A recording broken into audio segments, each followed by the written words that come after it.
Sans plus attendre, on va traiter l'exercice de suite typique du bac qui tombe tout le temps. Alors reste bien jusqu'à la fin pour être certain d'avoir tous les points à cet exercice lors du bac. Pour la question 1, on nous demande de calculer U1. Eh bien on sait que U1 c'est égal à 2 fois U0 plus 1 divisé par U0 plus 2. Ensuite on sait que U0 c'est égal à 2, donc on va pouvoir remplacer 2 fois 2 plus 1 divisé par 2 plus 1. Et donc on obtient en haut 4 plus 1, 5 divisé par 3, donc 5 tiers.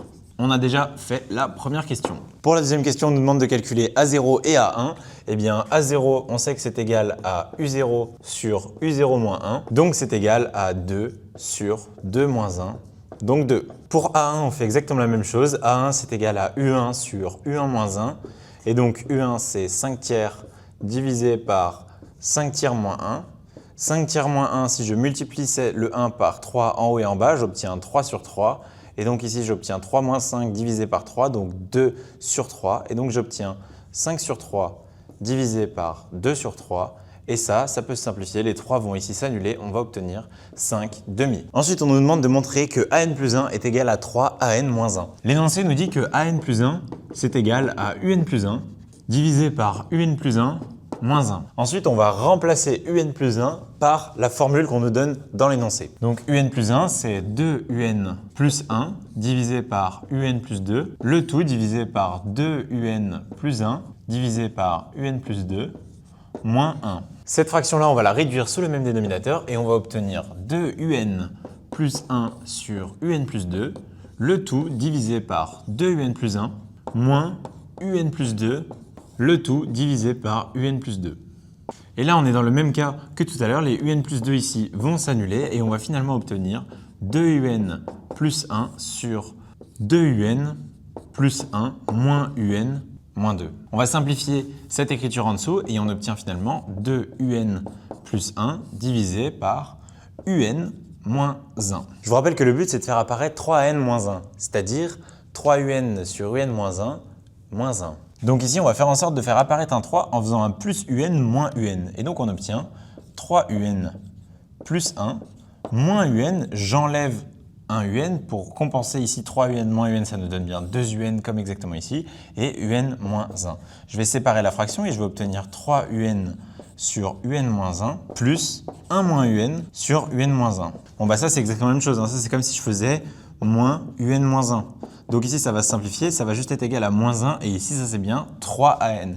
Donc ça, c'est bien égal à 3AN moins 1. Ensuite, on nous demande de démontrer par récurrence que AN est plus grand que 3N moins 1. Donc on va poser la propriété PN, c'est AN plus grand que 3N moins 1. Et donc, on va faire l'initialisation. L'initialisation pour n égale 1. On avait calculé que A1 est égal à 5 demi. Et maintenant, si je fais 3 fois n moins 1 avec n égale 1, j'obtiens 3 fois 1 moins 1, ce qui est égal à 3 moins 1, ce qui est égal à 2.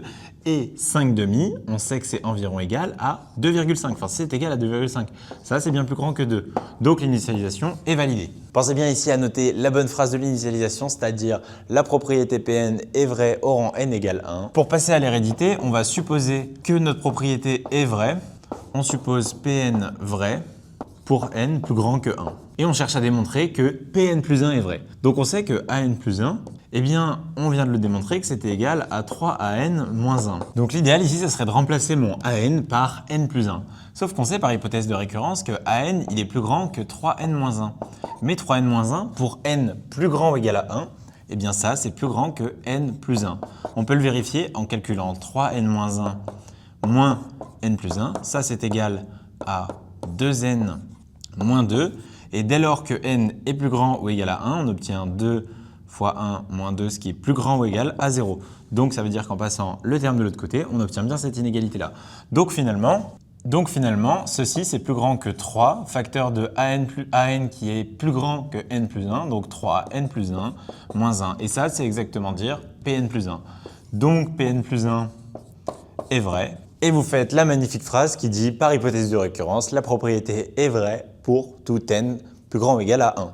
Ensuite, on nous demande de déduire la limite de AN. Il faut bien se souvenir qu'on a toujours besoin des questions précédentes. Si on vient de démontrer quelque chose, c'est qu'on va s'en servir. Quelle est la limite de 3n-1? Quand n tend vers plus l'infini, 3n-1, il va évidemment tendre vers plus l'infini. Ok, 3 fois plus l'infini, ça va tendre vers plus l'infini. Et si je fais plus l'infini moins 1, bah, c'est toujours plus l'infini. Donc en fait, j'ai plus l'infini, ce truc-là va tendre vers plus l'infini et AN est plus grand qu'un truc qui tend vers plus l'infini. Donc, par le théorème de comparaison, la limite de AN plus 1, la limite de AN, c'est égal à plus l'infini. Et vous pouvez préciser par le théorème de comparaison. Pour la question 3a, on nous demande de démontrer que UN est égal à AN sur AN-1. Ce que je vous propose de faire, c'est de partir du fait que AN, eh bien, on sait par définition qu'il est égal à UN sur UN-1. Et on va chercher à isoler UN dans cette équation-là. Donc si je multiplie cette équation-là par UN-1, j'obtiens UN-1 facteur de AN est égal à UN.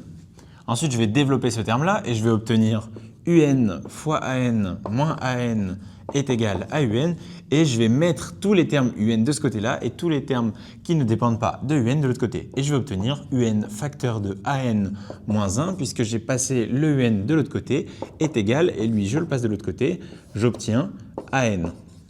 Je peux ensuite diviser par ce terme-là étant donné que je sais que AN est plus grand que 1. Ok, on a démontré que AN était toujours plus grand que 3n-1 et 3n-1 est toujours plus grand que 1. Donc ça fonctionne bien, je peux le diviser par de ce côté-là et j'obtiens UN est égal à AN sur AN-1.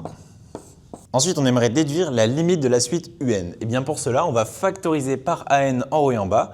Donc on sait que UN c'est égal à AN sur AN facteur de 1 moins 1 sur AN. Ici, on va pouvoir simplifier les AN. On sait que c'est égal donc à 1 sur 1 moins 1 sur AN. Et on a démontré quoi à la question 2b? On a démontré que la limite de AN, c'était plus l'infini. Donc ici, la limite de 1 sur AN, c'est 0. Et donc la limite de 1 moins quelque chose qui tend vers 0, c'est 1. Et donc 1 sur 1, etc. Ça nous donne finalement que la limite de UN, c'est bien 1. Et là, vous vous rendez compte qu'en une dizaine de minutes, j'ai pu traiter un exercice complet sur les suites du baccalauréat. Donc, sachant qu'il y a 4 exercices, en théorie, je mettrai 40 minutes à peu près à finir le bac, disons 1 heure. Le temps de rédiger tout ça, ça peut prendre un peu plus de temps parce que là, j'ai pas beaucoup rédigé. 1h30, 2 heures max. Donc, comprenez que le bac, c'est qu'une question d'entraînement. C'est d'ailleurs pour ça qu'on organise des stages de mathématiques dédiés à la préparation au baccalauréat. Le but, ça va être que nos élèves ils fassent exactement ça, qu'ils puissent tabasser le bac, qu'ils puissent avancer très très vite dessus et que la seule chose qu'ils aient à faire, c'est de rédiger. En fait, une fois qu'on a les idées, le bac, c'est que de la rédaction. Et si vous avez les bonnes idées et que vous rédigez bien, vous avez 20 sur 20. Le stage de préparation au bac est du 6 au 9 juin. Il se passe à Paris ou en visioconférence. Et tu peux retrouver toutes les informations en description sur notre stage de mathématiques. Sur ce, bonne chance pour tes révisions pour le bac.